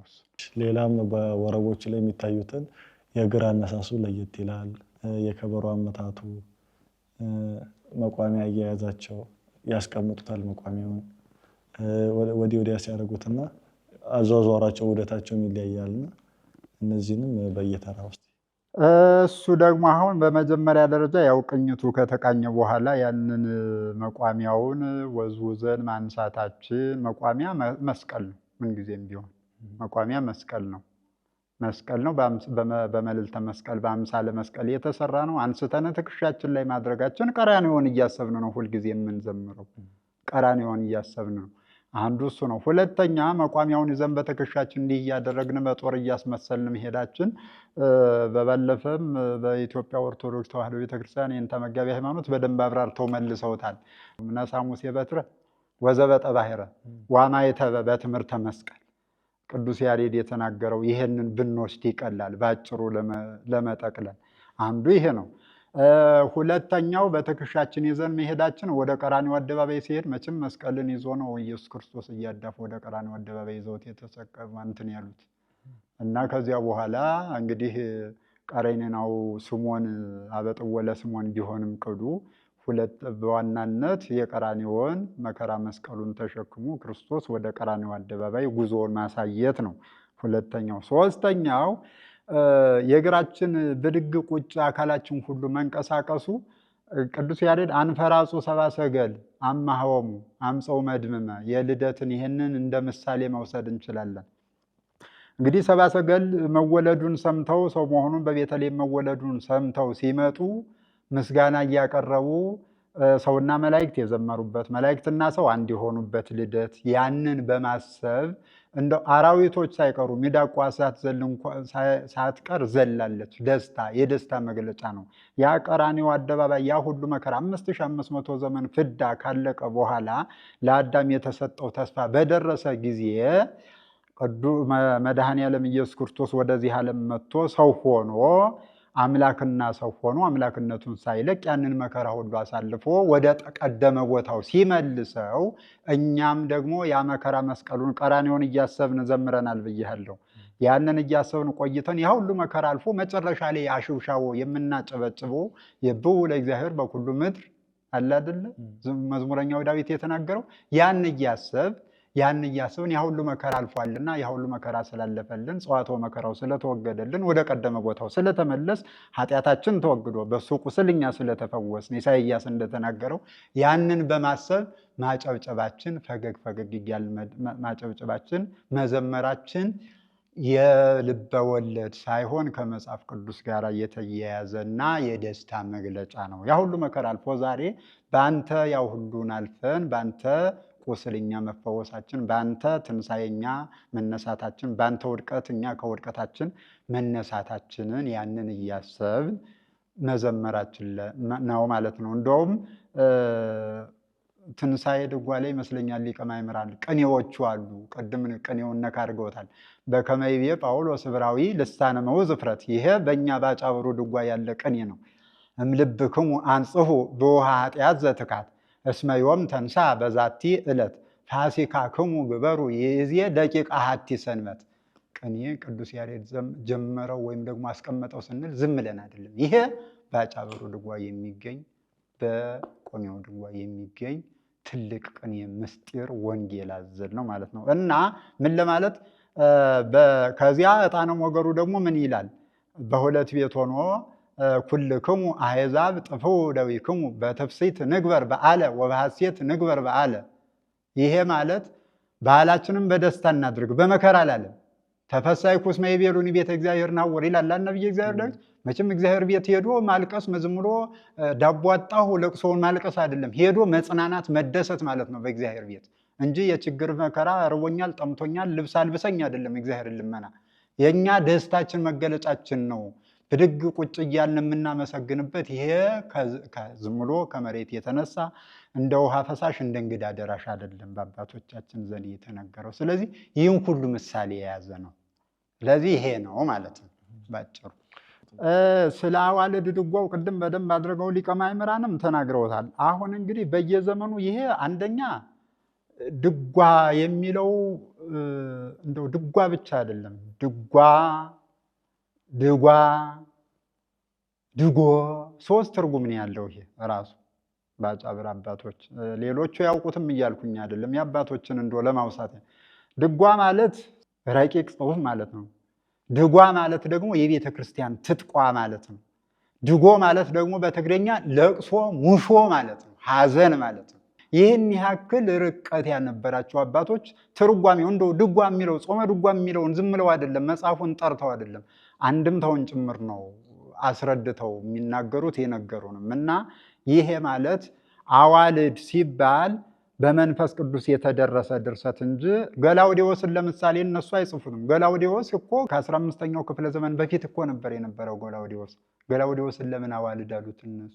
በእኛ አዋልድ አንለውም፣ እንማረዋለን። እንደው አሁን የሚያከራክር የወለተ ጴጥሮስ ነው። ወለተ ጴጥሮስን በመንፈስ ቅዱስ ጻድቅ የሆነ ሁሉ ነገ እኮ በዘመናችን እኛ እናልፋለን አይደለ? በዚህ ዘመን የነበሩት በሻሻ ላይ የታረዱት ሰማዕታት፣ ሊቢያ ላይ የታረዱት ሰማዕታት ስለነሱ የሚደርስ ድጓ የሚደርስ ሰው ሊመጣ ይችላል እኮ። ከኛ በኋላ የሚነሳ ሊቅ ይኖራል ከአባቶች እግዚአብሔር ሲገልጥለት። እነዚያን ሰማዕታት ሲደርስ አይ ቅዱስ ያሬድ በተነሳበት ሰዓት አይደለም የተደረሰላቸው ማለት አይቻልም። ሰማዕታት በየጊዜው ጻድቃን ሰማዕታት ሁልጊዜ ይደረስላቸዋል፣ በመንፈስ ቅዱስ ነው። ታዲያ የጻድቁን ለጻድቅ ልንበደር እንችላለን፣ ነገር ግን ራሱን ችሎ ደግሞ ይደረሳል። ለምሳሌ ብፁዕ ቅዱስ አቡነ ቴዎፍሎስ አሁን ሰማዕት ተብለዋል አይደለ? ሰማዕት ተብለዋል። ሰማዕት የተባሉት ደግሞ አንድ በቀኖና ቤተክርስቲያን አንድ ጻድቅ ወይም ደግሞ አንድ ሰማዕት የሚባለው 50 ዓመት ሲሞላው ነው አይደለ? በፍትሐ ነገሥት አባባል። እሳቸው ግን ወዲያውኑ በምልዓተ ጉባኤ በቅዱስ ሲኖዶስ፣ የቅዱስ ሲኖዶስ ውሳኔ ነው ይሄ፣ የኔ አባባል አይደለም፣ ሰማዕት ተብለዋል። አሁን ሰማዕት ስለተባሉ ለእሳቸው እኔና ሊቀ ማእምራን ታላቁ ሊቅ መጋቢ ሃይማኖት ዲበ ኩሉ ሆነን ድጓ ብንደርስላቸው ምንድን ነው ኃጢአቱ? ቅዱስ ያሬድ አልደረሰም በእነሱ ዘመን ተብሎ ይሄ ያስኮንናል? ሊያበረታታል እንጂ እንደዚያ ብለን ብንወስደው የተሻለ አይሆንም? ስለዚህ ወለተ ጴጥሮስ ማከራከሪያ አይሆንም። የእነሱ ድጓ እኮ ጥቁሩ ድጓ ይጽፈዋል። ቤተልሔም እኮ ነው ጥቁሩ ድጓ። ለምን ጻፈው? ፋሲለደስንስ ለምን ጻፈው ጥቁሩ ድጓ የነሱ? አሁን ዋናው ትልቁ ነገር ምንድን ነው? የቅኔ መንገዱ ብዙ ነው። አበባ ለቀም አለ፣ ውስጠዛ አለ፣ ሰምና ወርቅ አለ እንበልና እንደው ነካ ነካ ለማድረግ አሁን ለምሳሌ ሊቀ ማእምራንና ኤንታ መጋቢ ሃይማኖት ዲበ ኩሉ እነዚህ ሶስቱን አራቱን የጠራዋቸውን እነሱ ይዘዋል። እኔ አልያዝኳቸውም። አንዱን ነው ሰምና ወርቁን ብቻ ያዝኩኝ። አይ ለምንድን ነው እነሱ እኮ ዝም ብለው አዋልድ ነው የተማሩት ማለት የለብኝም፣ ጥበብ ነው። እኔ ይልቁንስ እዚያው ላይ ሳልወጣ የምናገረው ነው፣ ሁልጊዜ የምናገረው ነው። ከዚህ በፊትም ተናግሬያለሁ። አንድ አቤቱን ብናመጣው ሳይጠፋ፣ ተጉለቱን ብናመጣው ሳይጠፋ፣ ወንጨሩስ መቼም ጠፍቷል፣ ፍንዋቱ ጠፍቷል ማለት ይቻላል። የለም ወንጨሩ ከነስም አጠራሩም የለም። ተጉለቱ እዚሁ ሸዋ ምድር አለ። እንደው ምናልባት መቼም አንድ ሁለት ሰው ሶስት ሰው የግድ የጤፍ ዘር የእምቧይ ዘር የማያጠፋ አምላክ ይላሉ አባቶቻችን ሲናገሩና እንደው የሰው ዘር ስለማያጠፋ ሁለት ሶስት ሰዎች ቃለ እግዚአብሔርን የያዙት አይጠፉም። ቢመጣ ሀብት ነው። ከመነቃቀፍ ይልቅ መደጋገፍ፣ ከመወቃቀስ ይልቅ መመካከር፣ ከመከራከር ይልቅ መተን ተመካክረን እንዴት እናድርገው? ይሄ ሀብታችን ነው። ፈረንጅ ዋሻ ፈልፍሎ ሲያስጎበኝ በዚያ ገቢ ያደርጋል። ለምሳሌ ቅዱሱ ላሊበላ ንጉሱ ጻድቁ ወይም ደግሞ ኢትዮጵያዊ ንጉስ ጥበብን የተማረው በዚያው በጎጃም ምድር ነው። ከዚህ በፊትም ተናግሬዋለሁ። የዜማውም ባለቤት ነው ቅዱስ ላሊበላ። አጫብርን ተምሯል። መምህር አጫብር ዘጌ የሚባሉ ከሳቸው ተምሯል። አባ አጫብር ዘጌ መናኔ መነኩሴ ነበሩ። ከሳቸው ነው የተማረው። ሄዶም ቀጥታ አራት መከራከር የሚባል አለ። እንታሊያ መጋቢ ሃይማኖት ያውቁታል፣ ሊቀ ማእምራን የሚያውቁታል ቦታውን። የጥበብ መጀመሪያው ዋሻን መፈልፈል የጀመረው እዚያ ነው። ከዚያም ብዙ ቦታዎች ላይ ጎጃም ክፍለ ሀገር ላይ ብዙ ቦታዎች ላይ ፈልፍሏል። ይሄ የሆነበት ምክንያት ታሪኩ ረጅም ነው። ከዚያ በኋላ ከዚያ በመመለስ ነው ላሊበላ ከተመለሰ በኋላ ላሊበላን ማስፈልፈልና መፈልፈል ጥበብን የጥበብ መሰረትም ነው ይሄ ዜማ ለማለት ፈልጌ ነው። የዜማ ብቻ ሳይሆን የእደ ጥበብ የእጽዋት ግኝት ሁሉ የመድኃኒት ግኝት ሁሉ ነው፣ ሀብት ነው። እና ዜማው መብዛቱ አይደለም የሚያከራከረን። ስለዚህ ቤተልሔሙና አጫብሩ ሲጀመር ቤተልሔም የሚባል ዜማ የለም፣ አጫብርም የሚባል ዜማ እኮ የለም። በቦታ ስያሜ የተሰየመ ነው። ባይሆንም የሚያከራከረን ወረብና ለውጥ በሚለው ነው። እኛ አባቶቻችን ለውጥ ማለት በራሱ ስያሜው ለውጥ ማለት ከነበረው ለየት ያለ ማለት ነው። ከነበረው ለየት ያለ ከነበረው ማህሌት ስንጸነጽል አሁን መረግድ ስናመረግድ ቆይተናል። ከዚያ ለውጡን ለውጠው ይባላል፣ በግራና ቀኝ ይባልና ከዚያ ከበሮ ይያዛል። ከነበረው ስርዓተ ማህሌት የተለየ ማለት ነው ለውጥ ማለት በራሱ አመላለሱ እና ስያሜውም እንደተናገሩት ከዚህ በፊት 3 አይነት ስያሜ አመላለስ ይባላል፣ ለዘብ ይባላል፣ ለውጥ ይባላል። እስከ ስያሜው ድረስ 3 አይነት ስያሜ ነው ያለው እና ይሄ በጥቅሉ ሳስረው አዋልድ የሚለው አይደለም የሚያከራከረን፣ ቀርቦ አለመነጋገር ነው። እንደው እኔ የቤተልሔም የድጓ መምህራን ባሉበት ዝም ብሎ ብቻ መወቃቀስ እንዳይመስል ፊት ለፊት ራሱ ብንነጋገር ሁሉ ደስ ይለናል ነው። እኔ ሳስረው ይሄን ይመስላል። እሺ እንታ ከርሶ ሳልወጣ ይሄ የአጫብር ዜማ እስከ ፈረንሳይ ድረስ ሄዳችሁ በዓለም መድረክ አቅርባችሁታል እና መጀመሪያ በጎጃም ብቻ ነበር የሚታወቅ የነበረው። ከዛም ቀስ ብሎ ቅድም መጋቢ ሃይማኖት እንደነገሩን ወደ አዲስ አበባ መጣ። የእግዚአብሔር ፈቃድ ሆኖ ደግሞ በዓለም መድረክ ሄዳችሁ እስከ ፈረንሳይ ድረስ አቅርባችሁታል። ይህ ዜማ ግን አሁን እስከ እናንተ ድረስ ደርሷል። ለቀጥሎ ትውልድ እንዲሻገር ከማን ምን ይጠበቃል?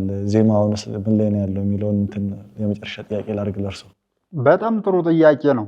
እንግዲህ አሁን እኛ ላይም እኮ አሁን አለ ማለት አንችልም። እኛ አሁን በቤተልሔም ውስጥ የተዋጠን ሰዎች ነን። የሚገርመው ሆኖ ሊቀ ማእምራን ቅድም እንዳሉት እንደው ዜማውን አልደግመውም ብዬ ነው እንጂ አሁን እኛ የሁለቱ ዜማ ተጠቃሚዎች ነን። እነሱም የሁለቱ ዜማ ተጠቃሚዎች የአጫብርም ዜማ ተጠቃሚዎች የሆኑ አንደኛው አብሮ ማሻገር ይቻላል።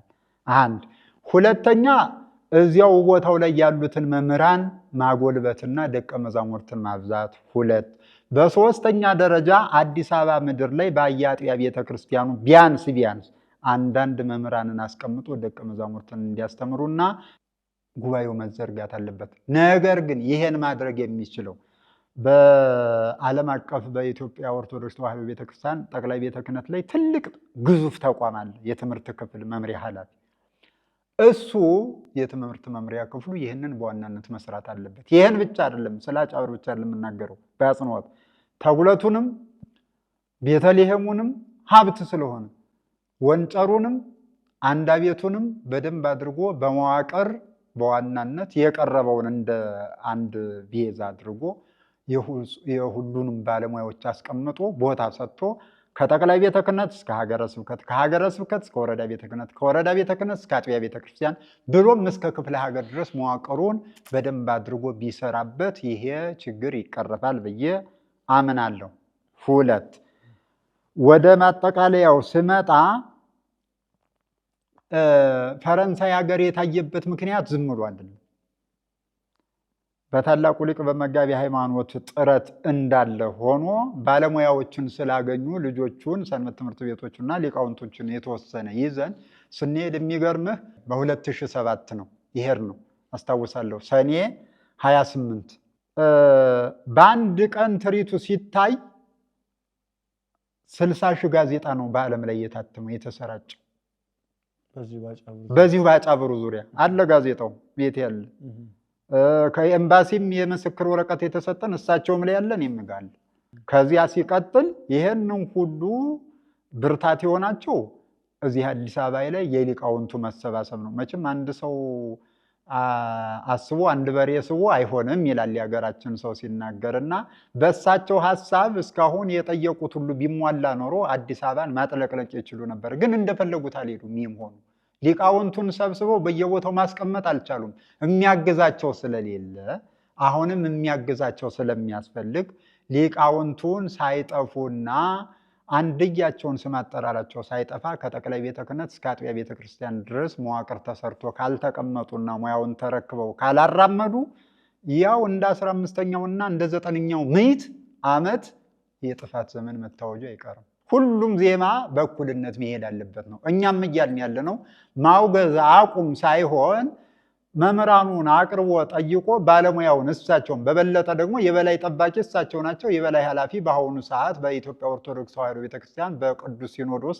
ተፈቅዶላቸውና ኃላፊነቱን የተሰጣቸው እሳቸው ነው። ነገር ግን ከስራቸው ሆነን ደግሞ እኛ ግራና ቀኝ ይሄንን ማራመድ የሚቻለው የሚያግዝ ሰው መፍጠር ሲቻል ነው እና የፈረንሳዩን ለመቋጨት ያክል በእንደዚህ አይነት መልኩ የታየው ሰው ስለነበረ ነው። ሰው ባይኖር ኖሮ ይህንን ትርኢት ማሳየት አይቻልም። እና የዚያን ጊዜ የነበሩት የራሻ ኦርቶዶክስ ነበሩ፣ የአሌስክንድሪያ ኦርቶዶክስ ነበሩ፣ የአርመን ነበሩ። እነዚህ ሁሉ በአድናቆት ነው ያዩት። በተለይ ረዳና የሚለውን ለውጥ ያለመሰልቸት አንድ ራሽያዊት መዝሙር ዘማሪ ነበረች። በጣም ከተመስጦ የተነሳ በቃ ቀጥል ኮንቲኒው ትል ነበረ። መጋቢ ሲዘምሩ ቀጥል በቃ የሆነ በቃ እንትን አሃዝ እግዚኦሙ አግደ ጸጋ እስከሚል ድረስ በቃ መሰጣት። አየኸው፣ እንዲህ አይነት ሀብት ነበር ያለ። ፈረንጁ እንኳን ቋንቋውን ያላወቀው ይህን ያክል ሲመሰጥ እኛ ምንድነው አዚም የጣለብን ነው? እንደው ከይቅርታ ጋራ ምንድነው የኢትዮጵያ ሊቃውንት ቀርበን መመካከርና ዜማችንን ወደ ሀብት ወደ ሪሶርስ መቀየር ያቃተን ምንድነው? ሀብት እኮ ነው፣ ሀብት ነው። አሁን ይሄንን ዳቦ አድርገን ጋግረን መብላት እንዴት ያቀተን? እንኳን ለኛ አይደለም ለዳቦነቱ እንኳን ለኛ ለቤተ ክርስቲያኒቷ ሀብት ነው። እየተገለገለች ያለችው በዚህ አይደል? ባዶ ሙዳይ ምጽዋት እኮ ብረት አቁመን ሞልቶ የምናገኘው እኮ በቃል በቅዱስ ያሬድ በረከት እኮ ነው። የቅዱስ ያሬድ ዝማሬ እኮ ነው ይሄን የሚያመጣው። ቅዳሴው፣ ውዳሴው፣ ዝማሬው፣ ማሴቱ የዚህ ውጤት እኮ ነው። ቤተ ክርስቲያኒቷን እንኳን ቤተ ክርስቲያኒቷን አይደለም ሀገሪቷን ያቆመው የቅዱስ ያሬድ ዜማ ነው። በድፍረት ነው የምናገረው። ከዚያም አንዱ ዋናው ዜማው ያጫብር ዜማ ነው። ለምልክት ያክል ጥንት ለመኖሩ ያለምንም ጥያቄ እንጦጦ ራጉኤል ሄደ መጎብኘት ትችላል። ጾመ ድጓው አለ ያጫብር። እንዳውም ያልታተመ ድጓ አለን አይደለ? ጣና ቂርቆስ ላይ ያልታተመ ድጓ አለን። እሱ አሁን ምልክት ሰተነው ቢመጣ ቅዱስ ያሬድ አልጮሆም ብለን እንደገና ልናወግዘው ነው ወይ? ምልክት የለው።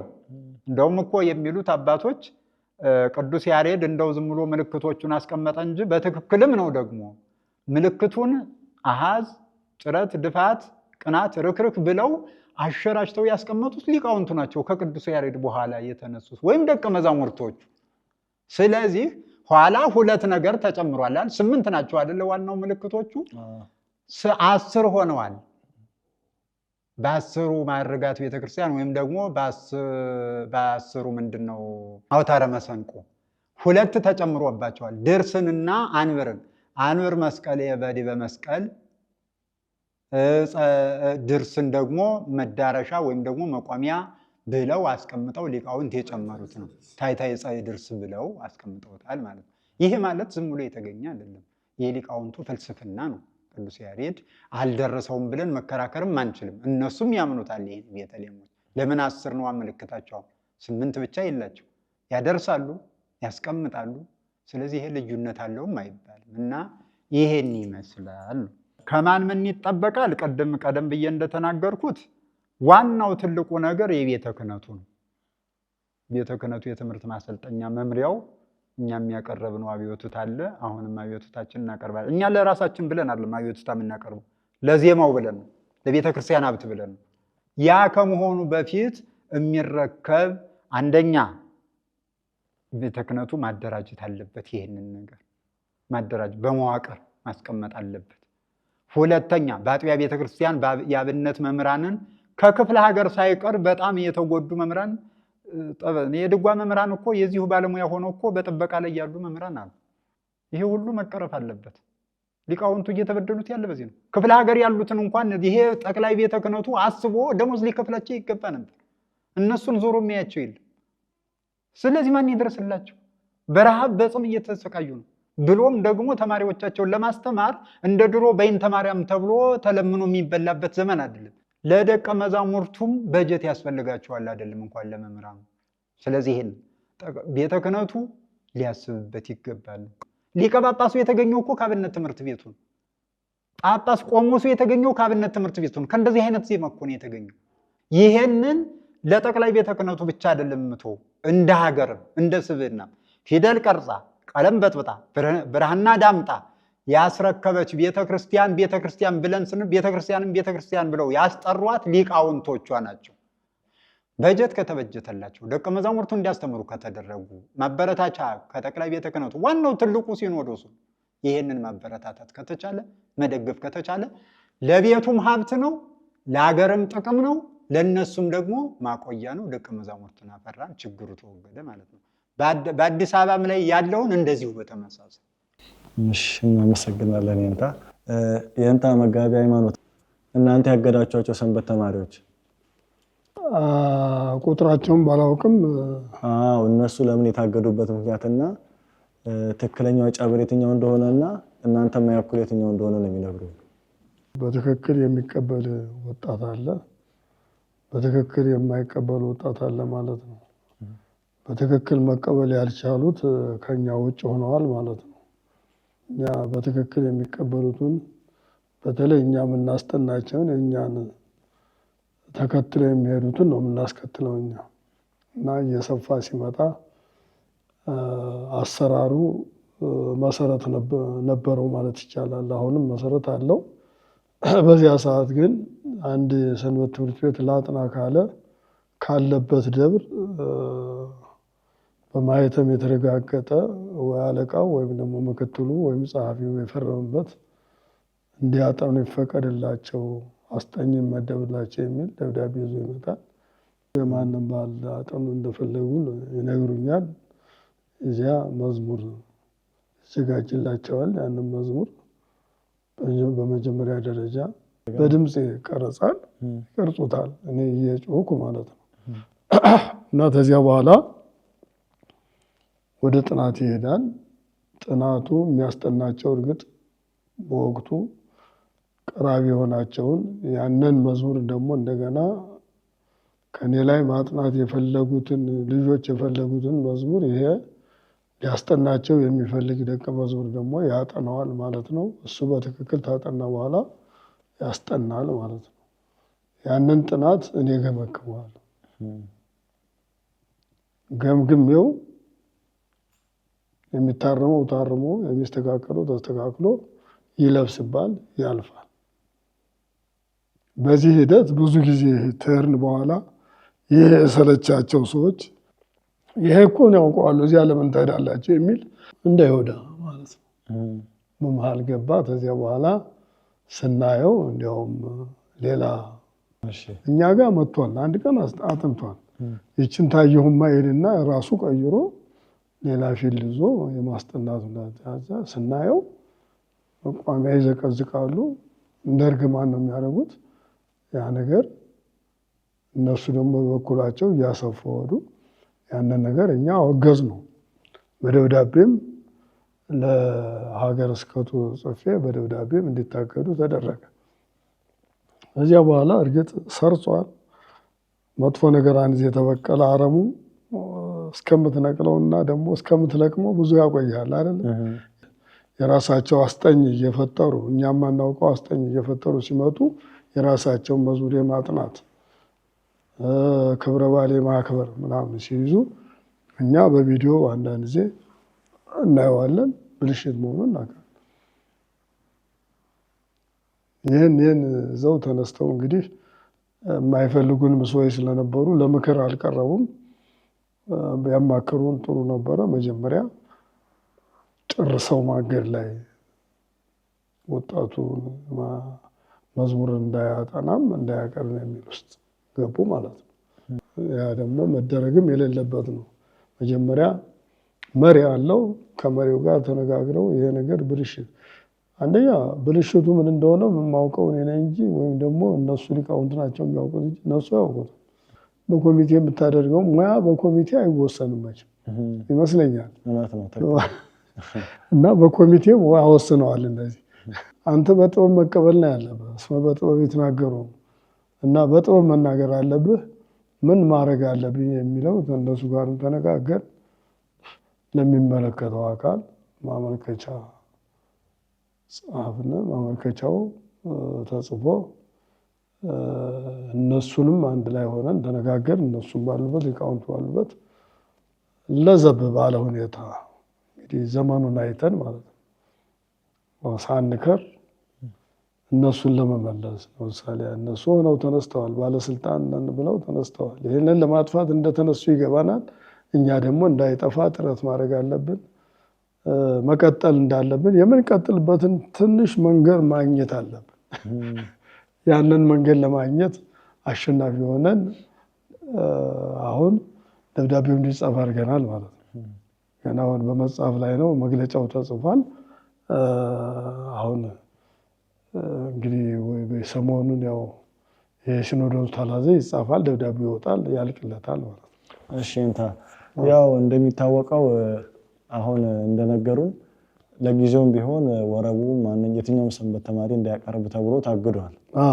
እና ደግሞ ከዚህ በፊትም እንደነገሩኝ የእርሱ አባት ለምሳሌ በአጫብር አቋቋም ላይ ባለሙያ ነበሩ እና እየቀነሰ ከጊዜ ወደ ጊዜ እየሄደ ነው ያለው እና ለቀጥሎ ትውልድ ይህን ዜማ እንዴት ማስተላለፍ እንችላለን? ማን ምን መስራት አለበት የሚለውን ነገር እስቲ በዚህ ዙሪያ ይንገሩ። የአንድ ሰው ሀብት አድርገው የሚያዩት አሉ፣ ያሬዳዊ ዜማ መሆኑን ትተው ማለት ነው እንጂ አሁን አቡነ ጳውሎስ ብቻ ናቸው በርቀት ያዩት።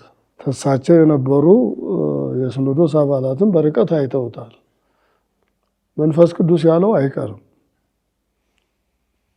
መልካም ስራ ደግሞ ሁልጊዜም ተቃውሞ ይገጥመዋል። መጥፎን ስራ እኮ ተቃውሞ አይገጥመውም። መልካም ስራ ስትጀምር ሁልጊዜ ተቃውሞ ይገጥመሃል። እንቅፋቶች ይመጣሉ። እንቅፋቶችን ለማለፍ ደግሞ ጸሎት ያስፈልጋል፣ ብርታት ያስፈልጋል። አሁን እኛ እየበረታን ነው። 25 ዓመት ሆኖታል አዲስ አበባ መዘመር ተጀመርን አይደለም? 25 ዓመት በላይ ሆኖታል። 25 ዓመት ስንዘምር እንግዲህ እነሱ ከበሮ መቾች ናቸው፣ እሱ ከበሮ መች ነው፣ እኔ ዘማሪ ነኝ። ስናሰፋው ልጆች እስከሚገኙ ድረስ ልጆችን ወልደን እስከምናፈራ ድረስ እነሱ እየተከተሉኝ ነው እዚህ የደረስ ሊቃውንት አብረውን እየተከተሉ ማለት ነው። ከዚያ በኋላ ልጆችን ታፈራን በኋላ ነው በልጆች እነሱ ያለው ህየንታ በልኪ ተወልዱ ለኪ ደቂቅ ልጆች ሲወለዱ ነው እነሱ ወደ ማረፍ ሲመጡ ማለት ነው። እና ፈተና አያጣውም ጊዜም ቢሆን አሁንም ቢሆን ፈተና ሊከተለው ይችላል።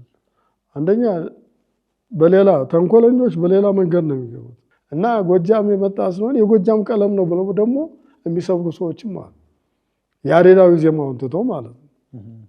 ይኸው ተቋቁመን 20 ዘመን ያህል በአዲስ አበባ ላይ አስፍነውለዋል። ከዚህም ውጭ በውጭ ሀገር እየተዘመረ እየተቀደሰ መቼ እናግኘው እየተባለ እንጂ እየተጠላ አይደለም ያለበት። እዚህም ቢሆን አሁን ሲታገድ ወጣቱ ተወጣቱ ይልቅ ምዕመናኑ ናቸው የጮሁትም ያለቀሱትም። ለምን የአጫብር ዜማ እኮ ወረብ ይደረጋል ብለው እኮ ከየትም ቦታ እኮ የሚዘመርበት ቦታ የሚመጡ ሰዎች አሉ። ሰውን የሚስብ ነው ዜማችን እንጂ የሚያስቀይም አይደለም ማለት ነው። እና በዚህ ሂደት ውስጥ ነው እና ነገሮቹ እንደዚህ ያሉ ተቃውሞች ቢመጡም እኛ በትዕግስት አሁን በአሸናፊነት መንገድ ላይ ነው ያለነው ለማለት ያለ። እሺ አሁን ደግሞ ወደ እርሶ ልምጣና እርሶን በመጨረሻ የሚያስተላልፉት መልእክት ካለ ለሊቃውንቱም ሆነ ለምዕመናኑም ከሆነ ይህን ዜማ ማሻገር እንዴት እንዳለብን እስቲ። በዋነኛነት ቤተ ክህነቱ ነው ይህን ስራ መስራት ያለበት። ግን ቤተ ክህነቱ ብቻውን ሳይሆን ደግሞ እኛም ዝም ብለን መተኛት የለብንም፣ ማሳሰብ አለብን። የእኛም ስንፍና መኖር የለበትም። ክቡር መጋቢ ሃይማኖትም በዚህ ጉዳይ ላይ እንደ ትልቅ ኢሹ አድርገው እንቅስቃሴ ማድረግ አለበት። ተተኪ መኖር አለበት ነው። ስለዚህ ሰንሰለቱን ጠብቆ ከጠቅላይ ቤተ ክህነት ጀምሮ ሰንሰለቱን የጠበቀ መዋቅር መዘርጋት አለበት። ከአዲስ አበባ ጀምሮ በሌሎችም አድባራት ማለት ነው። በሌሎችም አድባራት በክፍለ ሀገርም ደረጃ መታወቅ አለበት። ይህን የመሰለ ያሬዳዊ ጥዑም የሆነ ዜማ መታወቅ አለበት። ዝም ብሎ ተቀብሮ ነው የኖረ አልታወቀም። በእርግጥ አሁን ይሄ ለቤተ ክርስቲያን እንዲያው የሚከፋ ዜማ ሆኖ አይደለም ተቃዋሚ የበዛበት። ምክንያቱም ስንት ቤተክርስቲያንን የሚያዋርዱ ቤተክርስቲያንን የሚነቁ ቤተክርስቲያን ዛሬ ስንት መከራ ነው ቤተክርስቲያን የገጠማት መከራ፣ ስንት ችግር አለ እና በእንደዚህ አይነት ዘመን ላይ ነው ያለ ነው። እንደዚህ አይነት ዘመን ላይ ደግሞ ሆነን እኛ ቅድስት ቤተክርስቲያናችንን አንድ ሆነን ነው መጠበቅ ያለብን። ቤተክርስቲያን የምንጠብቀው ደግሞ ዜማዋ የቅዱስ ያሬድ ዜማ ማንኛውም ዜማ እንዲጠበቅ በማድረግ ሊቀ አእላፍ ቅድም እንደተናገሩት አሁን በክፍለ ሀገር ራሱ በጣም አስጊ ደረጃ ነው ያለው። ሊቃውንት እየጠፉ ነው። ድሮ የነበሩት አባቶቻችን አርጅተው ግማሾችም ደግሞ በሞት የተለዩም አሉ። ዘመን በቃ ገጥቷቸዋል። ተተኪ የለም። ስለዚህ ተተኪ እንዲኖር በክፍለ ሀገር መቋቋም አለበት። ቤተ ክህነቱ ይሄንን ነገር በቃ መዘርጋት አለበት ሲስተሙ። በተለይ ደግሞ አዲስ አበባ አጥቢያ ቤተክርስቲያን ይሄ በጣም ከጠፋ ምንም የማናገኘው ነገር ነው የሚሆነው እና እንደዚህ መሆን አለበት። እኛ ደግሞ እርስ በርሳችን መዋደድ፣ አንዱን አንዱ መናቅ ከየት የመጣ ነው? እኔ አሁን የቤተልሔሙን ዜማ በደንብ አድርጌ ነው የማውቀው። እንዲህ አጫብር ነኝ ምናምን ስለ ሁሉ አንተማ አውቀህ ነው የምትቀልድብን ይላሉ። እኔ አጫብር ነኝ የተማርኩ ስላቸው ማለት ነው። ከድጓ መምህሩ የበለጠ ጉሮሮውን ጠንቅቄ ነው በደንብ አድርጌ ነው የምለው። አንተ የቤተልሔም ነው ወደ የተማርኩ እስከምባል ድረስ ማለት ነው። ይሄ ብልህነት ነው፣ ጠቢብነት ነው። መማር አስፈላጊ ነው፣ ማወቅ አስፈላጊ ነው። ይሄ ከሆነ ለምንድን ነው እኛ የምንቃወም? ሌላውን ነገር ማወቅ ነው የሚያስፈልገን። ስለዚህ ትውልዱ ለማወቅ የሚጓጉትን የቤተ ክርስቲያን አይን የምንላቸውን ወጣት የሰንበት ትምህርት ቤት ወጣቶችን እነሱን ሌላ ስም እየሰጡ እነሱን እንዲሳቀቁ ማድረግ ራሱ በጣም ጥሩ አይደለም። የቤተ ክርስቲያን አባቶች ሆነን መልካም ነገር ነው ማስተማር የሚገባን። ከቅዱስ ወንጌል የወጣ ነገር ማስተማር በጣም ጥሩ አይደለም። ስለዚህ የጋራ ጠላታችንን በመከላከል ነው ያለብን እንጂ በእንደዚህ አይነት ነገር ውስጥ ገብተን እርስ በርሳችንን የሚያጣላ ነገር በቤተ ክርስቲያናችን ላይ በሀገር ሀብት ላይ መቀለድ ነው መስሎ የሚታየኝና ስለዚህ ከእንደዚህ አይነት ነገር መታገስ አለብን። እኛ ሊቃውንቱ ተማርን ተብለን የቤተ ክርስቲያንን ሀብትና ንብረት መጠበቅ ነው ያለብን እንጂ ከኛ ከቤተ ክርስቲያን አባቶች ይሄ አይጠበቅም። ስለዚህ ሁሉንም የቤተ ክርስቲያን ሀብት የሆነውን ቤተልሔሙንም፣ አጫብሩን፣ ቆሜውን፣ ተጉለቱን፣ ሌሎችም ዜማዎች ካሉ እነሱን ለትውልድ ማስተላለፍ ነው የሚጠበቅብን እንጂ ቅዱስ ሲኖዶሱና ቤተ ክህነቱ አንድ ሆነው ይህን ሲስተም መዘርጋት አለባቸው። በዚህ አይነት መሰረት ወደፊት እንዲቀጥል ማድረግ ይቻላል ነው። እግዚአብሔር ይስጥልኝ፣ አመሰግናለሁ። በመጨረሻ ደግሞ ስንት ስራችሁን እንትን ብላችሁ ጊዜያችሁን መስዋዕት አድርጋችሁ ለቤተ ክርስቲያን ተቆርቋሪ ሆናችሁ ይህንን ነገር አዘጋጅታችሁ ጠርታችሁኛል ለዚህ ውይይት በማድረጋችሁ በጣም ልባዊ ምስጋናዬን አቀርባለሁ። የቤተ ክርስቲያን አምላክ ይጠብቃችሁ እግዚአብሔር። አመሰግናለሁ። እሺ ውድ ተመልካቾቻችን የዛሬ ፕሮግራማችን ይህን ይመስል ነበር። ግን እኒህን ሊቃውንት ደግሞ ጋብዘን ቢያንስ ወረባቸውን ሳንሰማ እንትን ማለት ጥሩ ስላልሆነ እስቲ ለመለያያ ይሁን ለፕሮግራም መጨረሻ ይሆን ዘንድ አንድ ለውጥ ወይም ወረብ ያሰቡና ፕሮግራማችንን እንጨርሳለን።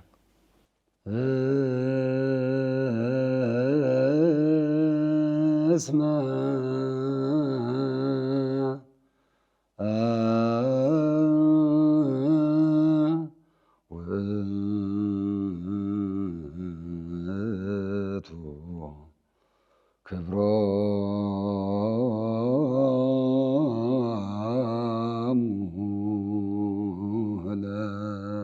ቅዱሳን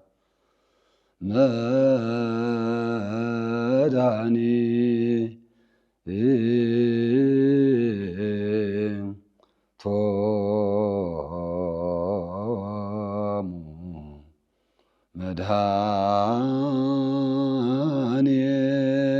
አለ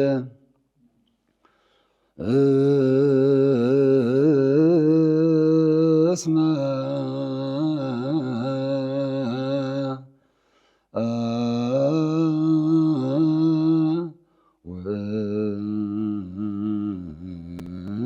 ውእቱ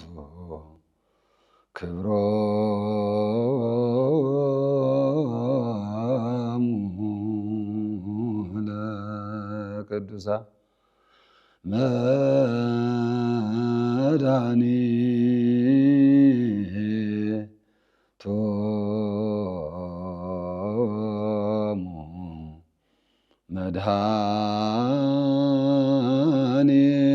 መድኃኒዓለም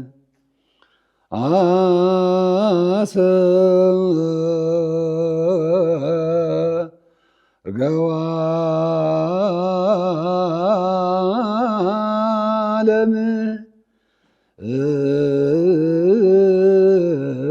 ለምድር በጽጌ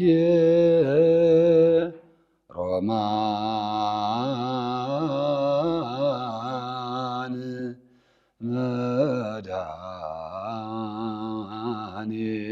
መድኃኒዓለም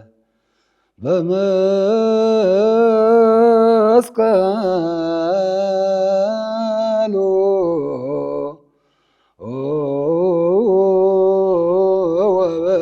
ወበቃሉ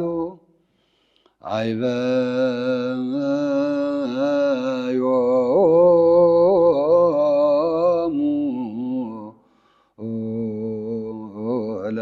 ለአበዊነ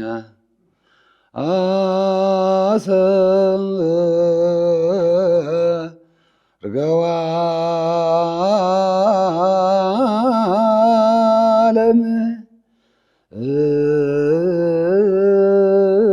ለምድር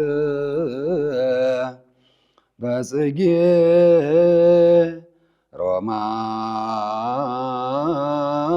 ሮማን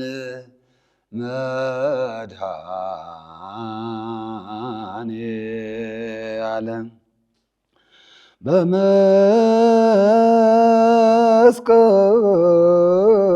በመስቀሉ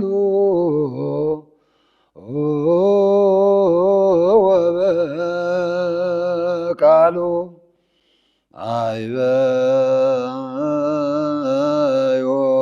አይበዮሙ